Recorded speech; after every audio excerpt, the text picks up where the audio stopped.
Everybody feels lonely from time to time. When we have no one to sit next to at lunch, when we move to a new city, or when nobody has time for us at the weekend. But over the last few decades, this occasional feeling has become chronic for millions. In the UK, 60% of 18 to 34-year-olds say they often feel lonely. In the US, 46% of the entire population feel lonely regularly. We are living in the most connected time in human history, and yet an unprecedented number of us feel isolated. Being lonely and being alone are not the same thing. You can be filled with bliss by yourself and hate every second surrounded by friends. Loneliness is a purely subjective, individual experience. If you feel lonely, you are lonely. A common stereotype is that loneliness only happens to people who don't know how to talk to people or how to behave around others. But population-based studies have shown that social skills make practically no difference for adults when it comes to social connections. Loneliness can affect everybody. Money, fame, power, beauty, social skills, a great personality. Nothing can protect you against loneliness because it's part of your biology.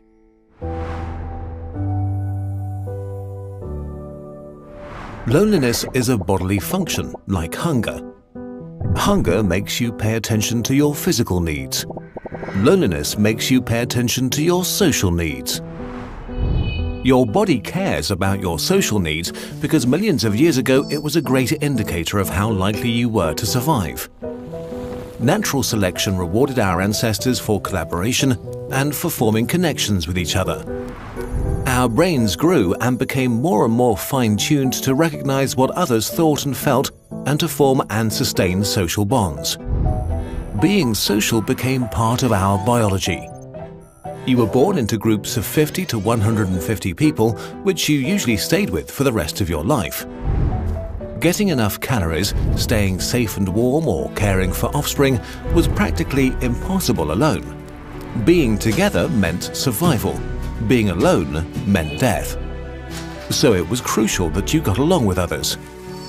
For your ancestors, the most dangerous threat to survival was not being eaten by a lion, but not getting the social vibe of your group and being excluded. To avoid that, your body came up with social pain. Pain of this kind is an evolutionary adaptation to rejection. A sort of early warning system to make sure you stop behavior that would isolate you. Your ancestors who experienced rejection as more painful were more likely to change their behavior when they got rejected and thus stayed in the tribe, while those who did not got kicked out and most likely died. That's why rejections hurt, and even more so, why loneliness is so painful. These mechanisms for keeping us connected worked great for most of our history until humans began building a new world for themselves. The loneliness epidemic we see today really only started in the late Renaissance. Western culture began to focus on the individual. Intellectuals moved away from the collectivism of the Middle Ages, while the young Protestant theology stressed individual responsibility. This trend accelerated during the Industrial Revolution. People left their villages and fields to enter factories. Communities that had existed for hundreds of years began to dissolve, while cities grew. As our world rapidly became modern, this trend sped up more and more. Today, we move vast distances for new jobs, love and education, and leave our social net behind. We meet fewer people in person, and we meet them less often than in the past. In the US, the mean number of close friends dropped from 3 in 1985 to 2 in 2011. Most people stumble into chronic loneliness by accident.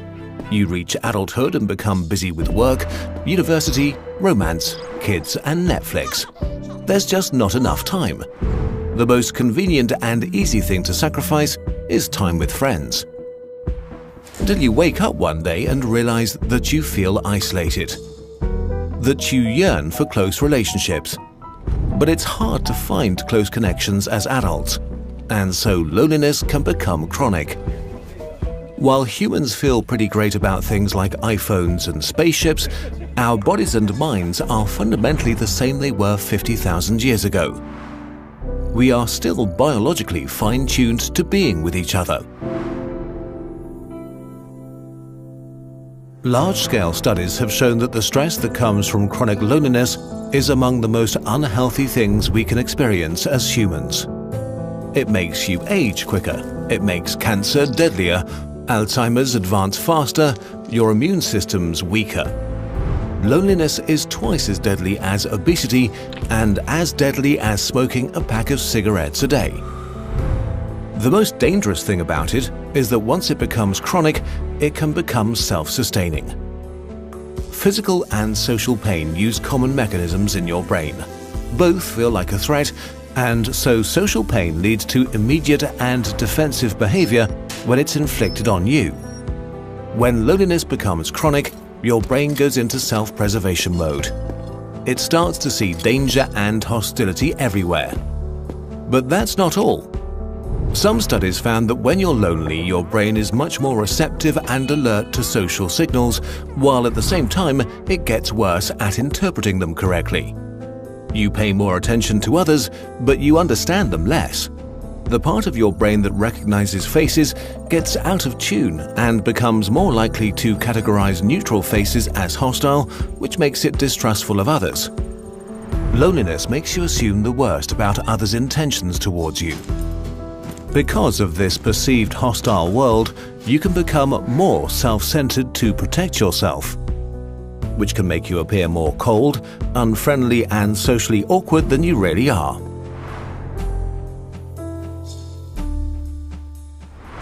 If loneliness has become a strong presence in your life, the first thing you can do is to try to recognize the vicious cycle you may be trapped in. It usually goes something like this.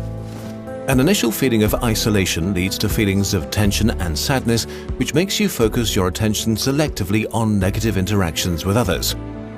This makes your thoughts about yourself and others more negative, which then changes your behavior. You begin to avoid social interaction, which leads to more feelings of isolation. This cycle becomes more severe and harder to escape each time. Loneliness makes you sit far away from others in class, not answer the phone when friends call, decline invitations until the invitations stop. Each and every one of us has a story about ourselves, and if your story becomes that people exclude you, others pick up on that. And so the outside world can become the way you feel about it. This is often a slow creeping process that takes years and can end in depression and a mental state that prevents connections even if you yearn for them. The first thing you can do to escape it is to accept that loneliness is a totally normal feeling and nothing to be ashamed of. Literally everybody feels lonely at some point in their life. It's a universal human experience.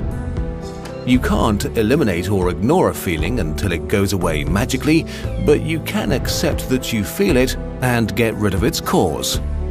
You can self-examine what you focus your attention on and check if you are selectively concentrating on negative things.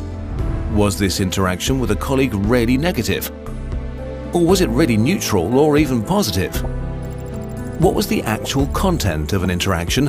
What did the other person say? And did they say something bad, or did you add extra meaning to their words?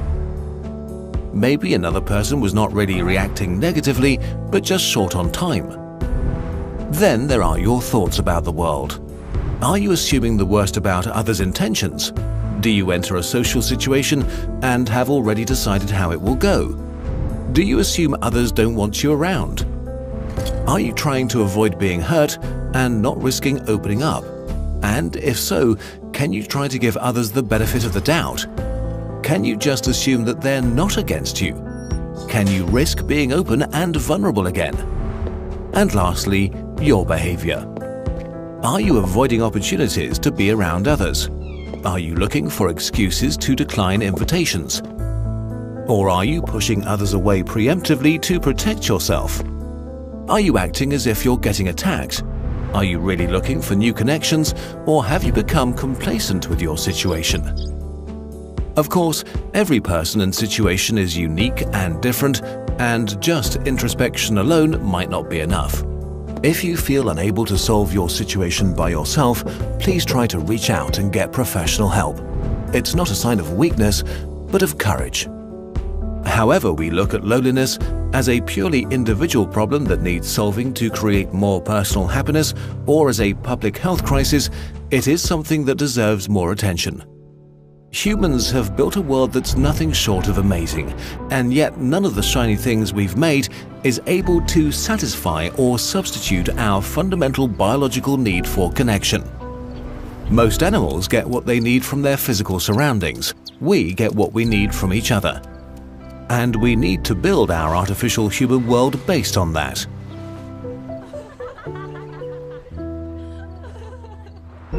Let's try something together. Let's reach out to someone today. Regardless if you feel a little bit lonely or if you want to make someone else's day better.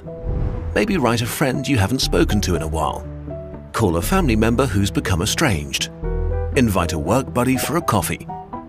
Or just go to something you're usually too afraid to go to or too lazy to go to, like a D&D event or a sports club.